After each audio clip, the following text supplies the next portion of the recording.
Top of the Pops. Have we got a show for you? Have we got a show for you? And it is live. And it's live. And they are the Conway Brothers. Which one's Russ? 1985, the year in which Top of the Pops had never looked more professional. When you're watching it at home, it looked like this really sophisticated nightclub. Or felt more competitive.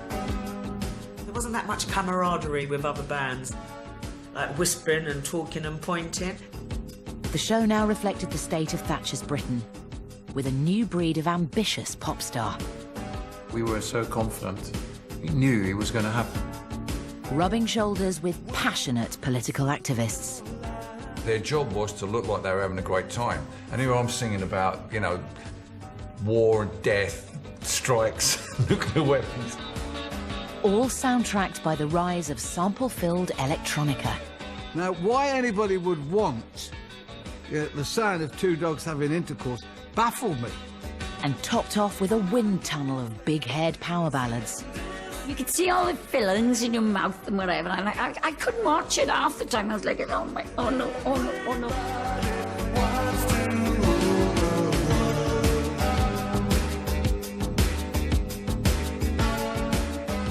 Imagine a vehicle that can drive you 5 miles for a penny. A vehicle that needs no petrol, just a battery. And that takes the press of a button to start, the squeeze of a lever to stop. The Sinclair C5. It's a new power in personal transport. January 1985 saw the birth of an 80s icon in a brave new tech world. And in a parallel universe, Top of the Pops also ventured into pastures new. Now, on one, the people and songs that are everyone's talking point in Top of the Pops. The show was still run by Michael Hurl and regularly attracted 10 million viewers. But the first episode of the year had an announcement to make.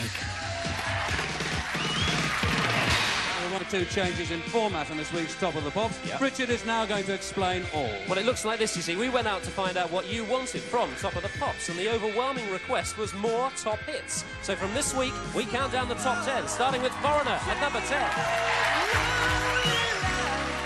10. In days gone by, only 7 or 8 acts would feature on the show. This year, with short clips of videos from the top 10 and beyond, there would be up to 19. This would soon benefit one band in particular. Dead or Alive had struggled in '84. Late in that year, they got new producers and a new lease of life. But their first single together proved a challenge. It was the most frustrating record in the history of Stock Aitken Waterman. It would go up one week, it'd go back the week after. Then it would go up and it would go down. After the whole of the rest of that year, it still hadn't really cracked the top 40. So Pete Waterman took it under his personal belt to make sure that it was a hit. CBS said they wanted another mix. Now, I have to tell you at this point, we've done about 5 mixes. We're running out of ideas. The BBC had a sound effects department, and you could buy these sound effects records and covered everything. Every sound you could imagine was on these BBC archive sounds, you know, doors, you know, bridges, bombs, police sirens, everything. So I'm looking down at this, and I noticed there was, on one of this sound, were 2 dogs having intercourse. Now, why anybody would want the sound of 2 dogs having intercourse baffled me. We got carried away with it, and we put it on the record. So it went out just about the week before Christmas. So when we came back, the first week in January, every club was playing this TDF mix. I mean, it was like the depot was full of orders.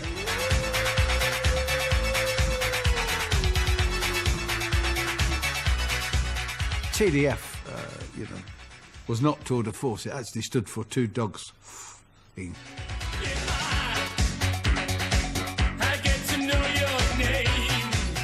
Through January '85, the TDF mix edged the song up the charts. And as fate would have it, in the last week of January, Top of the Pops introduced their new slot, featuring bands just breaking into the top 40. Then suddenly, 14 weeks in, it was number 40, and they decided to give us a break on Top of the Pops as a sort of new entry. And this song has taken 2.5 months to make the chart. From Liverpool, it's Pete Burns and Dead or Alive. You spin me round like a record. So when Michael Earl called you and said, you know, we're going to put this record on as a break, we knew at that point that was the break we needed.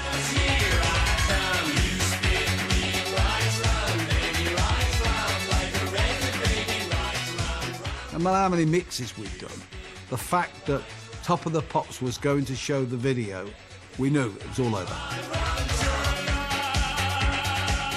Because we knew that once people saw Pete with his eye patch, with all the flags, we would be in the top 20 the next week. We knew. And that's the power that Top of the Pops had. We've got a new number one for you on this week's Top of the Pops, another live Top of the Pops, of course. Dead or Alive, another Merseyside band. You want that moment where your dad goes, well, I've seen it all now. Don't you? You know, oh, well, that's ridiculous. I'm sure there were houses throughout the UK going, what's that?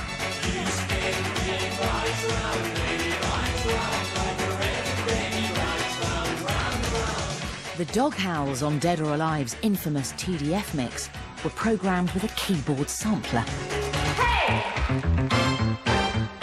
This new tech was much loved by big producer acts like Trevor Horn's The Art of Noise, who performed tracks on Top of the Pops with minimum vocals and sampled sounds. Up till now, their favourite toy, the Fairlight sampler, was, at 30 grand, the same price as a house. But in '85, at a quarter of the price, came the Emulator 2, and it inspired a young bedroom producer at his mum's house in Leytonstone. Around the start of '85, I was just at home and I was reading the paper and I saw that there was a programme on about Vietnam coming on, so I taped it. In World War II, the average age of the combat soldier was 26. In Vietnam, he was 19. And I found it very intriguing, the fact that the kids at the time that were going out to battle were only 19 years old, and yet in America you can't even have a drink till you're 21. So I taped the programme, and I was just mucking about with some rhythms and stuff like that, and I put some of the commentary in to the emulator, and one bit it just said, in Vietnam he was 19. In Vietnam, he was 19. And I tapped it a few times, you know, on the keyboard, and it went no. I thought, wow, that's different.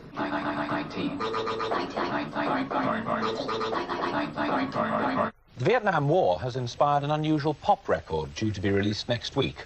All the indications are that it's going to be a big hit. In World War II, the average age of the combat soldier was 26. In Vietnam, he was 19. In Vietnam, he was 19. Alongside the single, Paul asked the producers of Vietnam Requiem to create a video from the documentary's powerful footage. In Vietnam, the combat soldier typically served a 12-month tour of duty, but was exposed to hostile fire almost every day. It was so powerful. You're talking about young boys being sent off to foreign wars. You know, and it really, really had a resonance. According to a Veterans Administration study, half of the Vietnam combat veterans suffer from what psychiatrists call post-traumatic stress disorder. Many vets complain of alienation, rage, or guilt. Some succumb to suicidal thoughts. 8 to 10 years after coming home, almost 800,000 men are still fighting the Vietnam War. I remember going into Chrysalis and watching it, and I saw 3 women journalists actually come out crying. And that was, we thought, wow, what have we created here? It went in at number 4 in the charts, first weekend, which was incredible. A brand new actor going at number 4. At that time, it just did not happen. In Vietnam, he was 19. In Vietnam, he was 19. Michael Hurl, who was the producer of the Top of the Pops at the time, basically kept on saying to me, you know, do you not think that you could really do something on Top of the Pops? I wasn't really sure what was going on. I think it would have been difficult for him to do that. How would he performed the song? He'd probably end up like Harold Faltermeyer did, with the most boring live performance that I think that you'd ever see on Top of the Pops. Harold would not appear on Top of the Pops again and stalled at number 2. But Paul's cut and paste technique in music and video proved an irresistible chart-topping formula. He's a producer, he remixes records, and he's number 1. Yes, for the second week running, Paul Hardcastle, 19. We got to number 1 and we were quite amazed by it all, but we obviously wanted to stay there, and Paul came up with several different mixes. And one of the reasons we did that was because Duran Duran were right behind us at number 2. Okay, look over your shoulder. I went back into the studio and I remixed the track and I changed some of the vocals around. 19.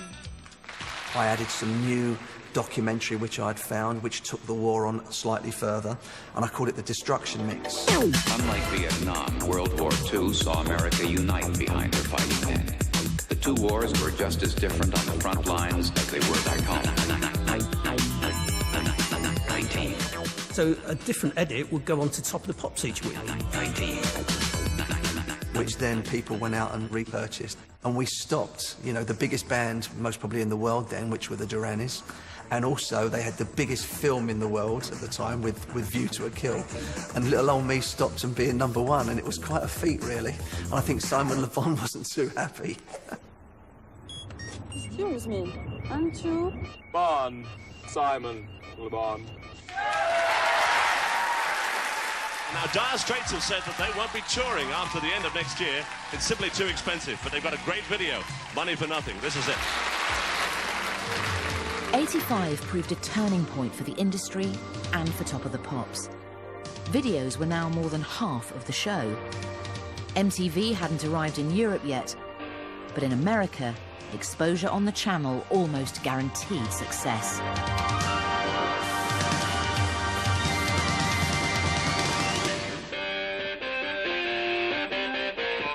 By the mid-80s, what you were seeing was the record companies at their peak power. They knew how to market things. If you're launching a new washing powder, you'd do, you know, a big expensive ad, put it in lots of slots, and hopefully give it some sort of twist that got people talking about it. If you were launching a new band, you make a big expensive video, get it on MTV, and hopefully with some kind of innovative twist that got people talking about it. Now look at them yo-yos, that's the way you do it. You play the guitar on the MTV. That ain't working, that's the way you do it. Money for nothing and your chicks for free. And for 3 unknown musicians from Norway with a background in prog rock, video production would change their fortunes entirely. Well, we were just 3 very ambitious guys who moved away from our native Norway without any other plan than to become pop stars. Coming to England, that was really the first time we sort of got sort of bombarded with pop music, because that wasn't really that much around in Norway. You know, we had like 1 hour a week on the radio where they play pop music. We took the ferry over the first time we came over, and Human League was the first thing we heard in the cab.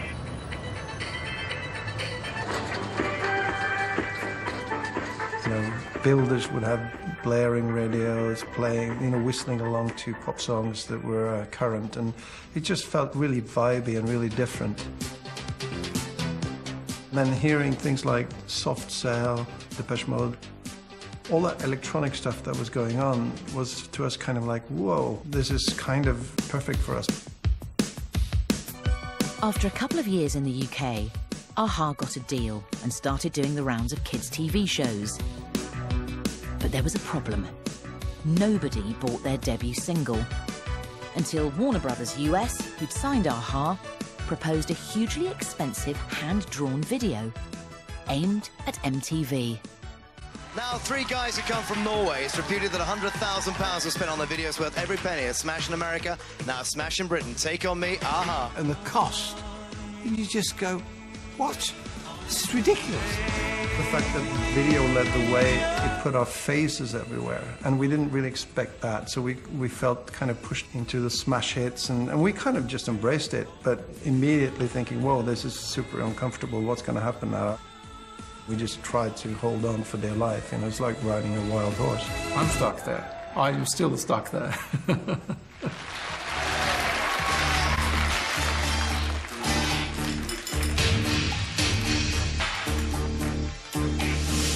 1985 saw the biggest pop groups of recent years grow older and start to take themselves very seriously. Half of the Durans indulged their artistic side with Arcadia.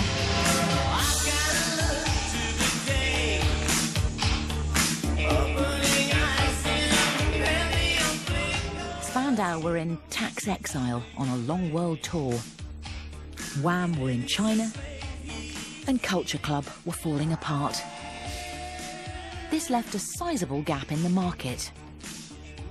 You always have, every 2 or 3 years, a new generation of pop fans turning around, where they don't necessarily want the same heroes and heroines as their big brother or sister, they want their own.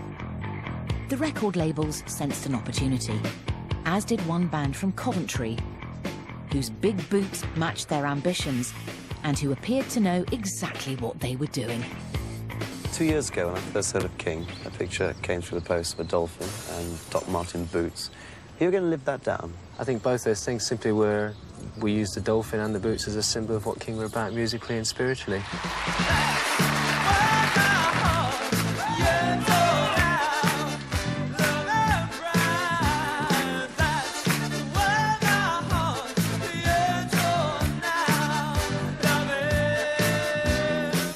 When we arrived to do that debut performance on Top of the Pops, I was wearing my yellow checked suit. We all had this big spiky hair going off all over the place. Almost like a Bay City Rollers kind of dress-up idea.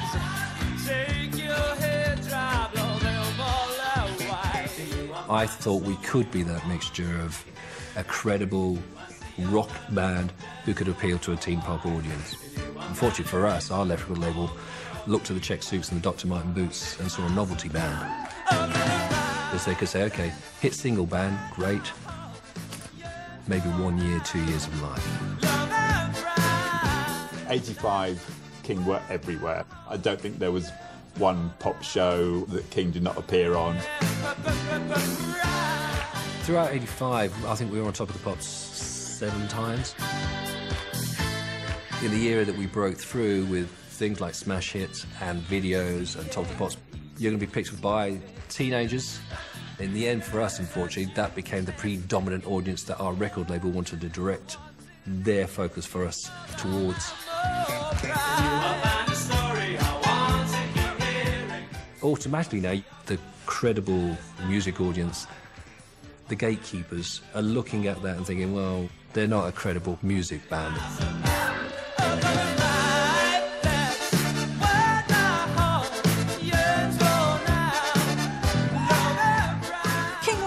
Part of my world. They weren't part of like the club scene. They didn't feel that cool, and they were like this kind of weird, almost Frankenstein's monster with styled up bits of lots of other bands stuck together with a kind of Rod Stewart mullet and some DMs on top.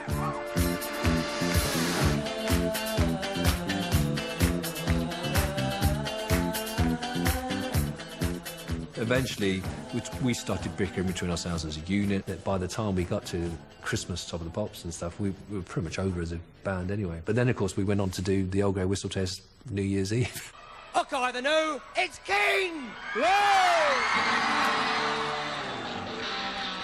And we were playing that show, and my manager and I had a serious conversation of saying, OK, yeah, we've got one great moment here. Why don't we go out and do our David Bowie, Hammersmith moment? And we seriously talked about it, which was to walk out on stage and say, thanks, everybody, it's been a great year, but King are never going to play together again. And I kind of wish we'd done that now.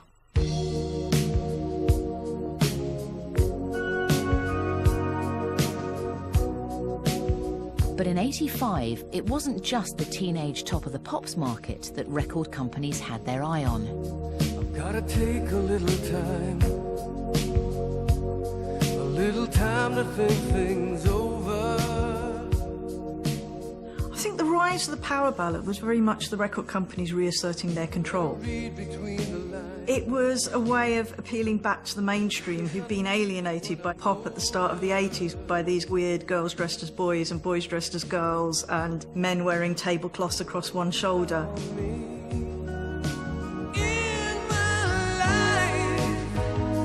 There's been heartache and pain. You know, here you had a good, honest person singing into a wind machine with a tune you could recognise.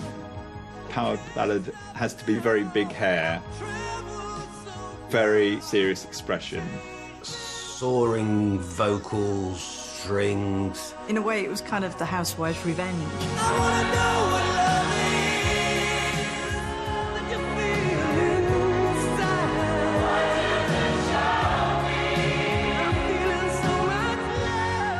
Lots of synth washes and pads and drama. Who's gonna drive you home tonight? It was big drum sounds.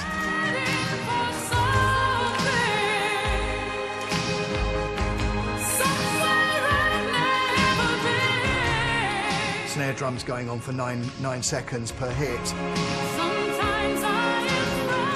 Lots of emotion and a little bit of cheese.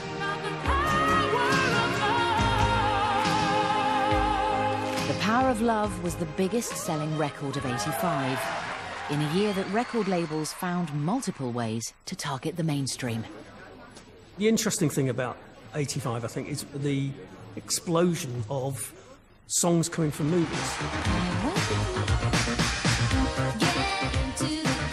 Madonna had Into the Groove from Desperately Seeking Susan. Harold Faltermeyer's Axel F was from Beverly Hills Cop. Duran Duran's View to a Kill. Tina Turner's We Don't Need Another Hero from Mad Max. You've got a situation with a lot of the big corporations that were actually had a film arm. The synergy of record companies and film companies often being owned by the same people, and they're suddenly realising, hey, we could maximise our exposure to this song if we have it on our soundtrack. In '85, power ballads found a natural home on movie soundtracks. And this tradition was arguably started by a ballad from a British star, first released in '84. Well, Holding Out for a Hero was written for the film Footloose, and it was in a very exciting part of the film, so it had to be high energy, you know. They took me to film studios to play the rushes of the part where Kevin Bacon was doing the chicken run in the film, you know, where his foot gets stuck on the accelerator and he wins. The record was initially a flop until it was championed by the same clubbing audience who adopted You Spin Me Round. And in '85, the song made a dramatic re-entry into the charts. And still at number 2, a great lady who had no idea that the single had been released until it charted. Holding Out for a Hero, on we all, it's Bonnie Tyler. When I was asked to go on Top of the Pops, I'll never forget where I was, because I was living in New York at the time, in a suite in the Parker Meridian. And there was a swimming pool on the top floor. And I get a phone call to say, come back to London to do Top of the Pops. And I said, yeah. Where have all the good men gone, and where are all the gone? Where's the streetwise earth that leads the pipe rising on? Isn't there I didn't even know that had been a big hit in the gay bars. A lot of the gay bars and, you know, clubs and things were playing it. It became huge.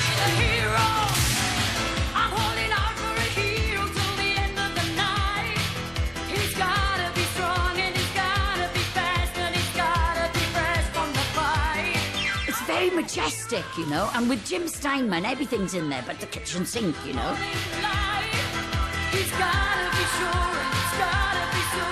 All those bongos or whatever you call them. And the backing vocals, they build and they build and they build to a, crescendo, you know.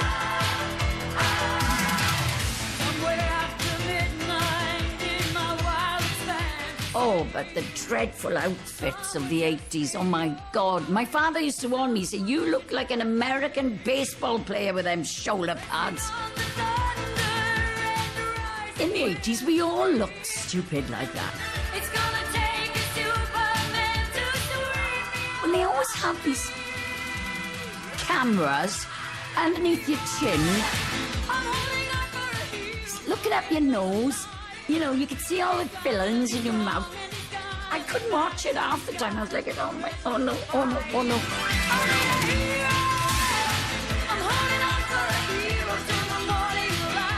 I love the song and I love performing it live as well. You know.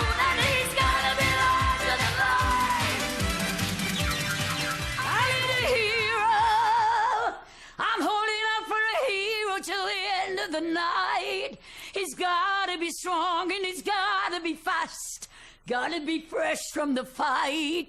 I need a hero.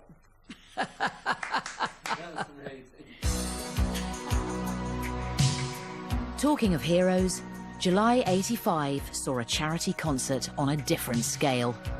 To me, it is not a pop concert. To me, it's not a TV show. To me, it's simply a means of keeping people alive. It got royal approval as the new pop elite joined forces with rock's older statesmen. The feeling about the concert is so exciting. I think it's going to be marvellous. I think it'll be on my mind just how many people are watching. We were going to be the first band on until quite late in the day when they managed to get the Mighty Quo, which was the perfect starter.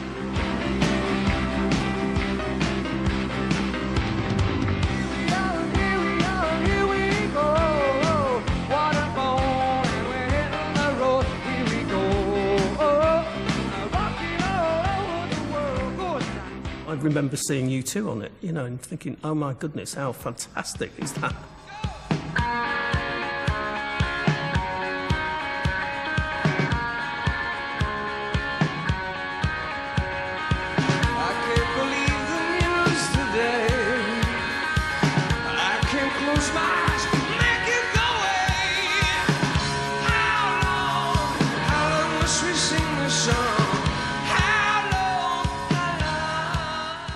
Did wonders for a lot of bands, even the bands that had maybe slightly peaked. It rejuvenated them, I think. Well, look, if you want to hold your peace, come on, hold it somewhere else. Somebody has to do something about this. Come on. I don't want to hurt you. But famine in Africa wasn't the only issue on people's minds in '85. There were demonstrations against nuclear weapons, and the miners' strike reached a tipping point.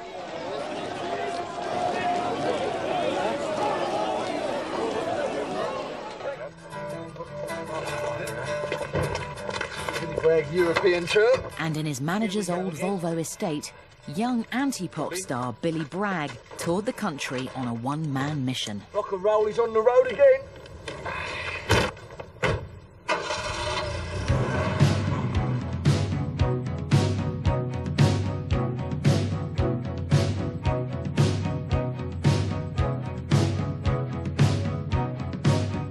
The miners' strike had been going on since the spring of 1984. A lot of people were involved in supporting different pits. Billy herself come and did a gig down in Corby for us and raised us X amount of money, and in return I should like to have the pleasure of presenting him with this lamp.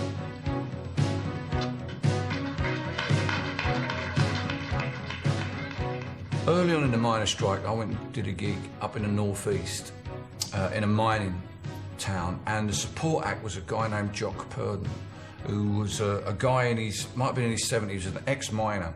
And he sat on stage, didn't have any instruments, sang a cappella with his hand over his ear. So I wanted to write a song that expressed clearly that I was part of that tradition now. And Between the Wars was that song. I paid the union, and as times got harder, I looked to the government to help the working man. But they brought prosperity down at the armory, where I'm in for peace, me boys, between the wars. I was trying to make a point, not just about the miners' strike, but also about the possibility of nuclear war. Because the idea of nuclear annihilation was very real to us at the time. I mean, the government were producing pamphlets to tell you, you know, to hide under your living room table and keep your tail between your legs. And it's a chart entry at number 40 for The Alarm, an absolute reality. And the thoughts of Chairman Billy surprisingly catapulted him into the charts. Down at 38, Mick Jagger, Just Another Night. The great thing about Top of the Pops is while most of it was kind of mainstream light entertainment, there was always room for outsiders. A new entry at 33, Billy Bragg and the Between the Wars EP. And Top of the Pops, because it was so simple, it was just me and the guitar anyway, I wanted to play live. And this caused no end of problems. Well, now, it took me 3 listens before I really understood this song. This really is an evocative song, live in the studio. Would you welcome Billy Bragg and Between the Wars? I can remember Steve Wright asking, what's the song about? So I gave him a whole explanation about, you know, nuclear war and the strike and everything. I was a miner, I was a docker, I was a railwayman. Between the wars, I raised a family in time of austerity with sweat at the foundry between the wars. The thing about the audience for Top of the Pops was that their job was to look like they were having a great time. And here I'm singing about, you know, war and death, strikes, nuclear weapons. But they brought prosperity. Down at the armory, we're arming for peace, me boys, between the wars. I remember the director going over to the audience at the tip of the stage where I was performing and giving them directions to kind of dance to the song. And then like nodding everything, and him walking off. And then I walked over to the tip of the stage and said, look, I'm really playing this live, okay? I'm not miming. So do what you got to do, but bear in mind, I'm actually playing live, so please don't do anything that distracts me. This is a land of hope and glory. Mine is the green field and the factory floor. These are the skies all dark with bombers. I felt I got a lot of support from that audience. They realised it was something different here. It wasn't just run-of-the-mill, some bloke miming a song and, you know, it didn't really matter. They recognised I was actually performing. While Billy's song climbed the charts, the impoverished miners resorted to desperate measures, and the strike came to a sad and bitter end. And we were told, you'll never stand a major industrial strike, let alone a coal strike. Mr. President, it lasted a whole year, but we did just that and won. The strike might have been over, but elsewhere political passions were still running high, with anger at American cruise missiles being stored at an airbase in Berkshire. And some of Top of the Pop's most famous faces found themselves right in the middle of it. When we went up to Greenham Common, we went up to meet the ladies, and it was a really, really early start, and we were going to take some wood and food parcels up to the girls at Greenham Common. And in the background, you could see these bombers, you know, these massive American B-52s, I think they were, all covered in mist. It was very, very eerie. We went up to the fence, and there was a soldier there, and he kind of looked at us, and he said, you know, I really like the Style Council, and I didn't expect to see you sort of guys here. You know, what you're doing supporting these women. And I just sort of said to him about, you know, do you not really listen to what the lyrics about the band have actually been singing about, and what Paul's written about with these lyrics? And he clearly just didn't understand it, and as we kind of begged to differ and walked away, he just sort of gobbed at us through the fence. With their next single, the Style Council clearly nailed their political colours to the mast, taking aim at Thatcher's government and targets closer to home, at Top of the Pops.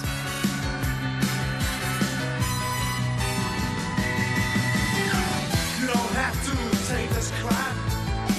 You don't have to sit back and relax. You can actually try changing it. remember Paul saying, you've got to put a strong message out that there is something better out there. And you know, the whole thing about you can't sit back and relax when Frankie Goes to Hollywood, we're telling everyone to relax. Because Paul was very aware of the other artists around us. He had a lot of opinions about the artists around us. Well, it was sticking to his guns, and if he wanted to blast pop aristocracy, as I think they were now calling themselves, he would do it.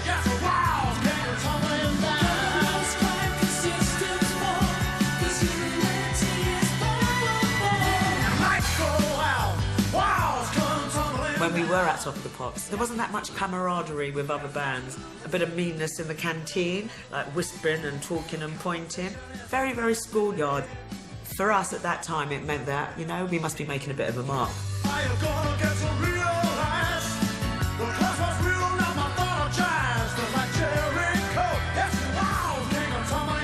I think it was a bit of a call to arms at that time, and it firmly stamped what the whole band were thinking. You know, we all had different issues and agendas, but we were all broadly very, very left-wing, and it was the sort of record for me that really encapsulated what the band was about. Are you gonna be that man? The public coming number 10. Those who play the power game, they take the profits, you take the blame. But when it came to the video, the band's decision to get real and take pop to the comrades in Poland took them on an enlightening journey. But this is our video for our new single called Walls Come Tumbling Down. You know, I knew kind of Poland was behind the Iron Curtain, and that was where the alarm bells started to ring for me. But we went. It rained for 4 days. Mick managed to bump into somebody and they dropped their baby on a tram. I drank probably more vodka than I'd ever had in my life. We hardly ate. It was a very drab place, Warsaw, in 1985. The people were very, very downtrodden. That you could see the evidence of alcoholism. It was just a grim place. We were recording it at this club called the Aquarium, and they kind of shipped him some students that were allowed to come and watch us, probably all state approved. And then there's one guy in the video who's slightly better dressed than everybody else, and he was hanging around, and I think he was a spy.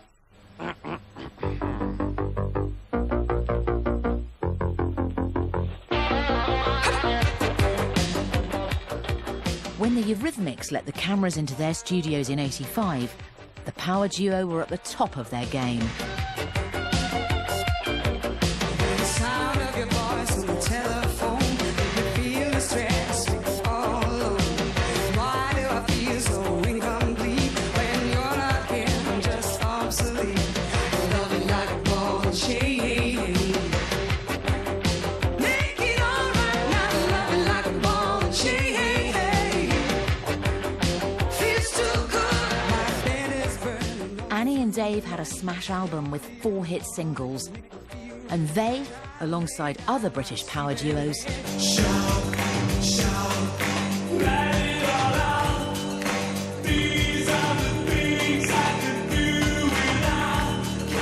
proved that by working as a tight, self-contained unit in control of your sound and image,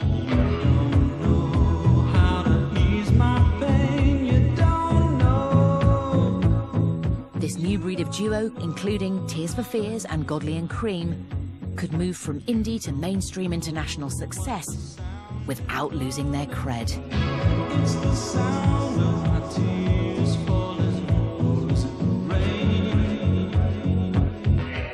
Back at Television Centre, Top of the Pops tried to find their own dynamic duos by continuing to pair presenters. And in '85, when Kid Jensen, one of the show's favourite faces, left the BBC, his long-term sidekick John Peel found a new friend.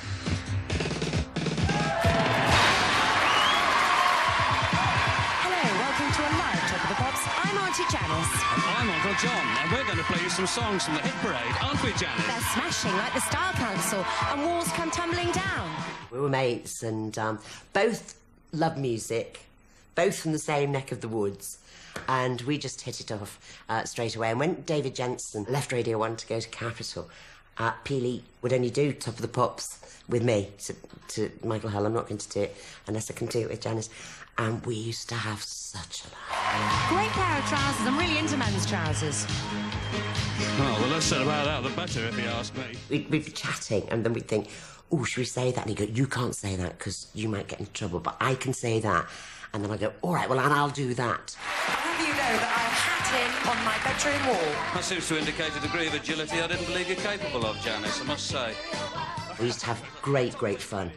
Giggling and being told off sometimes for some of the things we said. Not by the producers, but by complaints from the public. There was Elaine Page, Barbara Dixon, and Jennifer Rush on the same show. We said, coming up tonight on the show. Page, Rush, Dixon. And Peely said... It sounds like a sordid incident in a cheap motel. And I said... I wouldn't know about that. That's not what I hear, Janice. These are the more recent number ones from 1985. It was a natural banter that we had. Let's have a look at the top 40 selling singles in the country this week. And guess where we start, eh? And we just laughed all of the time. Chart entry at 38, Falling Angels Riding, David Essex. And another chart entry at 37, Loose Ends Hanging on a String. But this one's going down to 36, This House, Big Sound Authority. At 35, Russ Abbott with Joy Division's Atmosphere. It was like that even when we went to Radio 1 to work, because I was on before him, and all we'd do was giggle. I remember him telling me once, and I can't remember whether this was at Top of the Pops or we were in Radio 1, but he said that he would like to actually get rid of everybody at Radio 1, apart from me. He said I could stay. And Bruno Brooks, but he put him on reception. We're going to play you out, Dearly Beloved, with Amy Stewart. Can I just say happy birthday to Peely? Good night. This year also saw change in the presenter roster, with the arrival of the first black DJ on Top of the Pops since the 1970s. Bernie Michael cut his teeth at Radio Caroline, where he acquired the DJ name Dixie Peach. In '84, he was poached by Radio 1, but curiously not to play the soul music he'd spun on pirate radio. Dixie Peach was a lovely human being, Dixie Peach was, and he really loved his soul. Absolutely loved soul music. For some reason, seemed to be doing a rock show. When I was at Radio 1, I was one of the few black presenters on the station. The fact that I was actually doing a rock show, I presume, made me more versatile. In the summer of '85, this slightly wary newcomer was invited to present Top of the Pops. No, there were very few black faces around at the time. Anything you did would really stand out as far as, what's he saying, what's he doing, you know, what's happening there? Thank you for being with us tonight on Top of the Pops. Next week it's presented by Britain's answer to Crockett and Tubbs. That's Gary Davis and Dixie Beach. The first show was terrifying. I got to the studios and I was amazed by the people at the gates as you're going into the building screaming. And I got recognized, which was really strange. I think that was the very first time anyone shouted at me, Dixie! Went into the studios, everything was incredibly quick. You're doing this, you're doing that, blah, blah, blah, you've got so much time. Are you ready? Here we go. Welcome to Britain's best loved serial, Top of the Soaps. You've seen him on Radio 1 for the first ever time on television, a natural life-size effigy of Dixie Beach. Thanks, Mike. I've been laying in the sun in anticipation for this big event, but tonight I'm going to kick off with Scritti Politti, Word Girl. I'm still stunned the whole time I'm doing it. Well, from a bit of down to a bit of up. I probably had a bit of paper down there, and I would have had what bands are coming up next on it. Here are the top 40 breakers. I bent down before we had actually finished doing the piece. So that just goes to show that my timing and everything, I need to get that together. It took me a little while. Madonna, great stuff by Madonna there. Now to the sound at number 30. It's Feargal Sharkey with Loving You. The links were mainly a natural thing. We would get to the studio, we would have no idea who was performing that particular show. We'd no idea what we were doing. Hello, operator. Can you forward, please. Oh, hi, it's Flash speaking here. Flash. Well, you have to rush. So you'd finish going, you know, la la la, here's the Smiths with How Soon Is Now. The Smiths, How Soon Is Now. And as soon as they started, you'd have to leg it across the studio and climb up these steps and get onto the gantry. And then somebody would rearrange the crowd. We were never told what to say, ever. It was entirely up to you. Oh, when we do the first link, let's do this. And I thought, OK, all right. Hey, how you doing? Welcome to Top of the Pops. We've got a knockout show lined up for you. And here is the only man who at Radio 1 has got a better suntan than me. It's funny looking back on it now, thinking, maybe not. It's Radio 1. Me having a tan was always a running gag on Radio 1. So I guess when Dixie and I presented the show for the first time, it was just something we did in all innocence. I think it was a bit of a thing that I thought could break the ice, you know, at the time. Not the way I'd do it now. If it was hard making it as a black DJ, for Loose Ends, making it as a black British soul act, after 3 years, 6 singles and no hits, was nigh on impossible. We were talking of a time, by the way, when nobody believed that British black acts could have hits. It wasn't that, oh, fantastic, somebody is at last making some great British black records. No, the opposite. How dare you? This is the American market.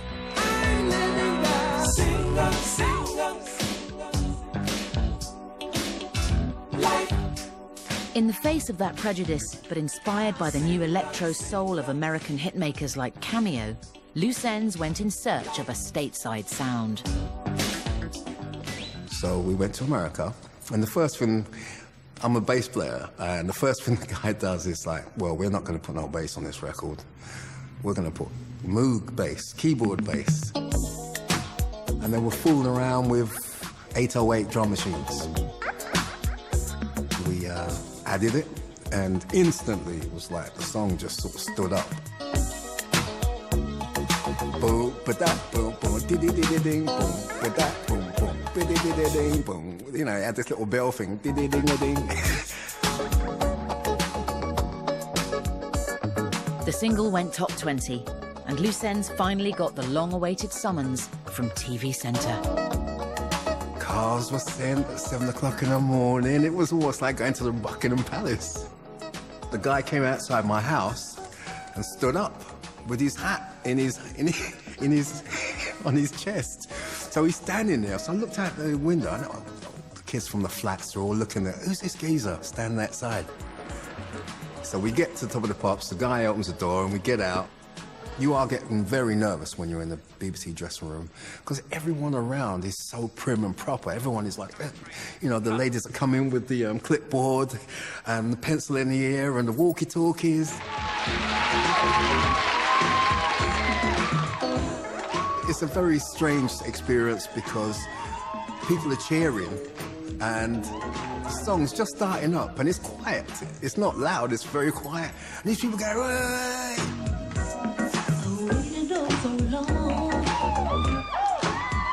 When I saw it back, I just thought, wow, it didn't feel like that. They made it look so different. Other people are seeing it, they don't get that. They just get the performance.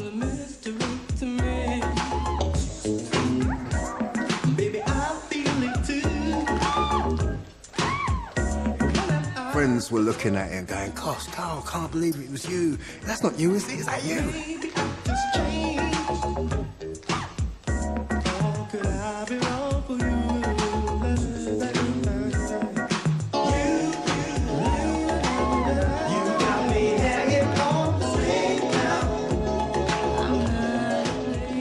Music was very white at the time, but what you're starting to see is groups like Loose Ends, which were the start of there being a proper British soul music.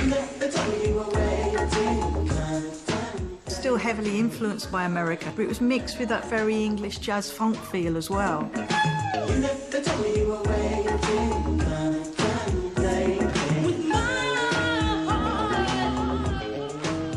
But in spite of their newfound success, Loose Ends knew there was a danger of them losing their valuable home crowd that had grown them in the first place. I waited like a fool. Once you were now making mainstream music, you could lose your core audience. It was almost a prerequisite of success for British soul music. We had these people that worked with us that showed us that today you do Top of the Pops. Let's go down to Harlesden, like a little reggae club in Harlesden, and let's do a PA for these people because they don't know you're coming. And you just now was on TV.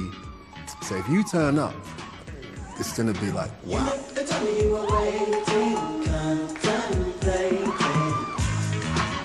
Leading up to Christmas, competition for the coveted #1 slot was festively fierce. And a perfect recap of the year. Well, hey, how you doing? Welcome to Top of the Pops. Do you realise only 10 days to go to stuff your Christmas turkey, 10 days to buy all your Christmas records? Tonight, some of the records you've already bought.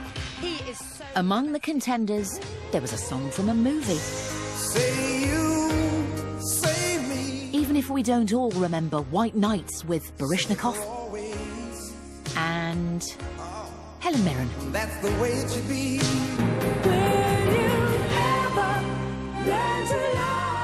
The Style Council's DC Lee had a soul power ballad in the top 3. Good love will always come from me. In the wake of Live Aid, there was an update of last year's #1. It's Christmas time. There's no need to be afraid. Wham re-released the biggest #2 of all time. Last Christmas, I gave you my heart, but the very next day, you gave it away. And a young Aled Jones soared into the charts.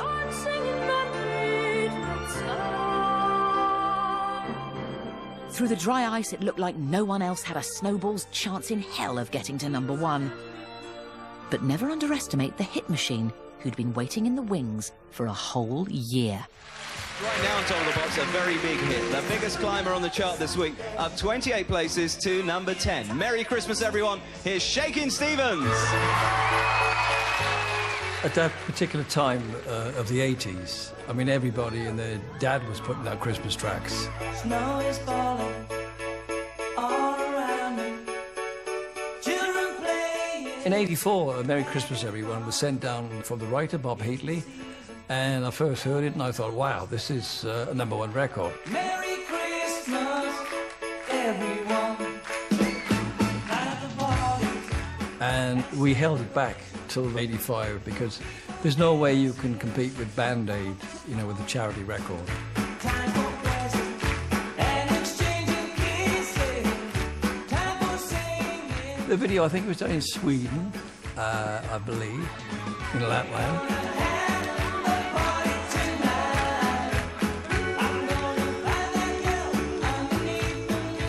I didn't know what to wear. I had these jumpers, I don't know where they came from, and I thought, I'll put this on, you know.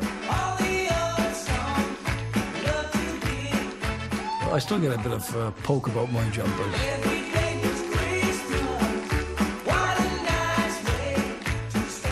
Shaky. I mean, a real British institution. Everybody loved Shaky. I think people like Shakin' Stevens, they do what they say on the tin. You know, they're not kind of asking you to listen to their prog album. They just do what they do, and people are very comforted by that. I don't think there was anybody around like me at that particular time, you know, dancing, throwing myself around like I did. I guess I just suited Top of the Pops.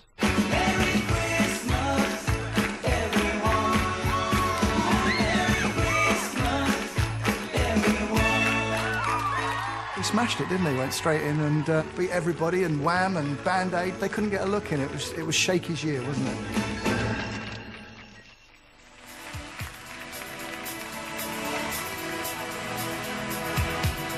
But hiding in those Christmas charts was the shape of things to come for '86.